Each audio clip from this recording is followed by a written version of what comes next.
तो दोस्तों कुछ दिन पहले मैंने एक वीडियो बनाई थी एंटी डंपिंग ड्यूटी को लेकर, जहां पर मैंने बताया था कि किस तरह से इंडिया चाइना के साथ बिल्कुल भी कम्पीट नहीं कर पा रहा है सोलर एनर्जी को लेकर, एंड बिकॉज ऑफ विच सरकार भी इन पर एंटी डंपिंग ड्यूटी लगा रही है। इसको लेकर काफी लोगों ने कमेंट करके कहा था कि यहाँ पर इंडिया की गलती है और इंडिया को कॉम्पिटिटिव एनफ होना पड़ेगा ताकि हम चाइना से भी सस्ते इस तरह के मॉड्यूल्स को मैन्युफैक्चर कर पाए। लेकिन रियलिटी अगर हम देखें तो इंडिया तो क्या, दुनिया का कौन सा भी देश इस मामले में चाइना को टक्कर नहीं दे सकता, और इसके पीछे कई सारे रीजंस भी हैं। तो इन्हीं सब रीजंस के बारे में मैं बिना कोई टेक्निकल लैंग्वेज का यूज करते हुए काफी सीधे सीधे भाषा में मैं आपको बताने वाला हूँ। तो चाइना की सबसे पहली स्ट्रैटेजी होती है डंपिंग करना। अब यहाँ की कंपनीज जो सोलर पैनल्स, सोलर वेफर्स या सोलर सेल्स का मैन्युफैक्चर करती हैं, तो वो जिस रेट में अब खुद मैन्युफैक्चर करती हैं उससे भी कम रेट में वो बेच देती हैं। तो सीधे सीधे तौर पे यहाँ पर खुद कंपनीज को ही घाटा हो रहा है, लेकिन इनके घाटे की भरपाई कर देती है चाइना की सरकार। अब यहाँ पर कुछ रिपोर्ट्स में ये भी कहा गया है कि जब इंडिया में बातचीत ही चल रही थी उस टाइम पे चाइना ने तो एक्ट करना भी शुरू कर दिया मैसिव स्केल में। उन्होंने फाइनेंशियली, मटेरियल के तौर से और पॉलिसीज पूरी तरह से उन्होंने सपोर्ट करना शुरू कर दिया ताकि डोमेस्टिक सोलर मैन्युफैक्चरिंग इंडस्ट्री वो एक काफी स्ट्रांगली खड़ी कर सके। और चाइनीज सरकार सोलर को एक काफी स्ट्रैटेजिक इंडस्ट्री के नजरिए से देखती है और इसलिए वो तमाम सब्सिडीज प्रोवाइड करती हैं, land, electricity, direct indirect financial support चाहे या फिर टैक्स रिलीफ हो गया। इन सभी के चलते यहाँ पर सोलर इंडस्ट्री काफी ज्यादा स्ट्रांग हो चुकी है। 2011 की एक रिपोर्ट में पाया गया कि जो चाइनीज सोलर कंपनीज है तो उन्हें तो 40% का घाटा हुआ है, लेकिन इनके घाटे की भरपाई कर दी थी चाइनीज गवर्नमेंट ने। तो सोचिए इसी तरह की इनकी स्ट्रैटेजी होती है।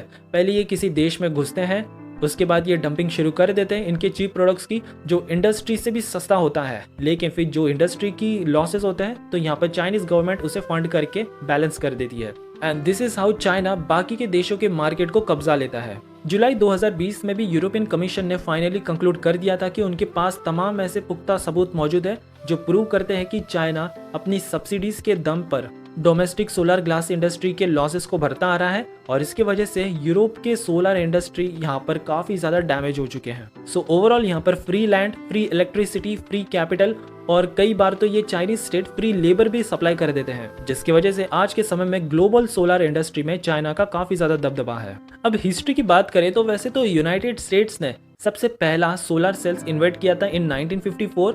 धीरे धीरे यहाँ पर 100 से भी ज्यादा इनकी यूएस की कंपनीज बनना शुरू हुई, लेकिन जब से चाइना ने इस पर कंट्रोल करना शुरू कर दिया तब से ऑलमोस्ट ये काफी सारी कंपनीज बैंकरप्ट हो गई विद इन 2 डिकेड्स। सो आज के समय में चाहे वो यूएस हो, यूरोप हो या फिर इंडिया हो, मोस्ट ऑफ द केस में आपको चाइनीज सोलर इक्विपमेंट्स ही नजर आएंगे। और ये एक इंडस्ट्री नहीं है, ऑलमोस्ट हर इंडस्ट्री में ही चाइना का इस तरह का ही प्लान होता है डंपिंग का। और इसका एक उदाहरण है मेट्रो के केस में। यहाँ पर जो चाइना की कंपनी है CRRC, जो कि काफी बड़ी कंपनी है, तो ये लोग बिडिंग के टाइम पे भी काफी कम अमाउंट ही रखते हैं और बल्क में ये लोग सप्लाई करते हैं अपने मेट्रो कोचेस का। फिर ये जो चाइनीज कंपनी का नुकसान है तो इसकी भरपाई कर देती है खुद चाइना की सरकार। और इस प्लान से होता यह है कि चाइना की डोमिनेंस बढ़ जाती है उस रीजन में, धीरे धीरे वो पूरे मार्केट में ही कब्जा लेते हैं और जो भी इनके कॉम्पिटिटर थे तो वो बैंकरप्ट हो जाते हैं।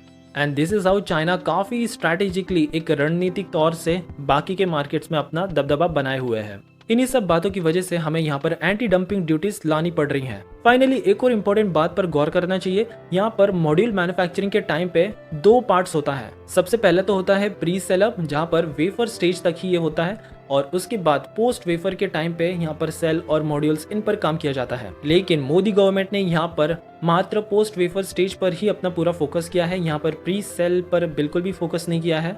और इसका रीजन भी है, ये काफी ज्यादा कैपिटल इंटेंसिव होता है, हमें यहाँ पर बिलियंस ऑफ डॉलर्स निवेश करने पड़ते हैं। बट चाइना ने इस पर ऑलरेडी काफी मैसिव इन्वेस्टमेंट करके रखे हुए हैं। फ्रॉम 2008 इन्होंने इन्वेस्टमेंट करते आ रहे हैं टिल 2017।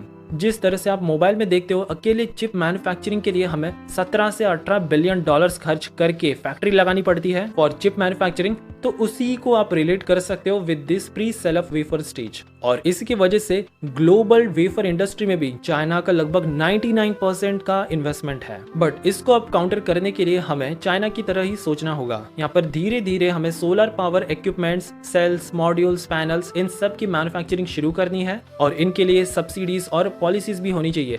वैसे PLI स्कीम इंडिया ने रिसेंटली लॉन्च की थी for high efficiency solar panels and cell manufacturing, तो धीरे धीरे तो इस पर काम किया जा रहा है और ऑलरेडी हमने पैकेज ए और पैकेज बी के टेंडर्स भी जारी किए थे यहाँ पर पैकेज ए में तो काफ़ी सारे बिडर्स ने पार्टिसिपेट किया था जहाँ पर सोलर सेल्स का मैन्युफैक्चरिंग करना था, लेकिन पैकेज बी में यहाँ पर किसी बिडर ने पार्टिसिपेट ही नहीं किया क्योंकि यहाँ पर इन्हें इंगट्स और वेफर्स मैन्युफैक्चर करना था। और यहाँ पर किसी बिडर ने इसलिए भी पार्टिसिपेट नहीं किया क्योंकि इसमें तो काफ़ी मैसिव इन्वेस्टमेंट हमें करना पड़ेगा, दैट्स वाई।